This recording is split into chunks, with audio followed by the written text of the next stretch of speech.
Il y a environ un an, nous apprenions l'existence d'un trafic sordide qui durait depuis des années déjà. Des milliers d'ânes étaient envoyés dans la bande de Gaza pour y travailler jusqu'à épuisement avant d'être transférés en Égypte où ils étaient dépecés et leur peau vendue à la Chine pour l'industrie cosmétique de la Jaillot. On a vite compris qu'il ne restait plus que quelques centaines d'ânes en Israël et on a décidé de tout faire pour que plus un seul d'entre eux ne connaisse ce sort cruel.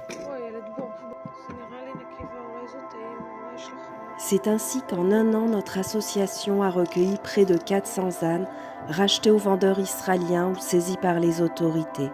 Ce fut un combat intense et sans répit pour qu'aucun d'entre eux ne soit envoyé à Gaza. Nuit et jour, ils arrivaient par dizaines au refuge, à bout de force, squelettiques, blessés, mutilés, humiliés, terrorisés. Certains ne tenaient même plus sur leurs pattes, d'autres étaient infirmes ou aveugles. Parmi eux, des femelles gestantes et des ânons orphelins. Leur point commun, des hommes leur avaient fait vivre l'enfer. Mais avec votre soutien, nous avons pu leur épargner le pire, les travaux forcés à Gaza et une faim cruelle dans les abattoirs égyptiens. Grâce à la mobilisation de la députée Yasmine Sachs-Friedman qui a lutté avec nous pour interrompre ce trafic, ils sont arrivés ici, en lieu sûr.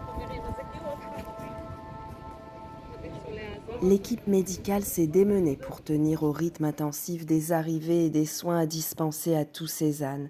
Il nous a fallu des mois pour leur faire prendre du poids, soigner leurs blessures et leurs cœurs meurtris. Tout ça en plus des hospitalisations pour les cas les plus graves. Mais l'arrivée de tous ces ânes en si grand nombre et un tel rythme a vite fait de dépasser les capacités du refuge, plongeant l'association dans d'énormes difficultés pour assurer autant de soins et de nourriture. À notre grand regret, nous n'avons trouvé aucune solution en Israël pour ces malheureux. Alors, on a essayé de penser en plus grand et on a imaginé un sauvetage encore jamais réalisé au monde. Emmener ces ânes dans des refuges à l'étranger. Bonjour, nous partons demain, nous venons vous voir en Israël. C'est ainsi que nous sommes arrivés à La Tanière, un merveilleux refuge au centre de la France qui a accepté de nous aider et d'accueillir 200 ânes israéliens dans un premier temps. Patrick et Francine sont venus en Israël pour nous rencontrer et une semaine plus tard, nous avons voyagé à notre tour pour voir le futur refuge de nos ânes. Grâce à votre soutien, nous avons pu financer l'envol des 50 premiers ânes et entamer les préparatifs du voyage.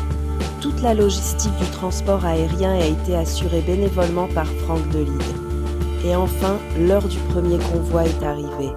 On a fait monter les 50 ânes dans le camion et on a pris la route.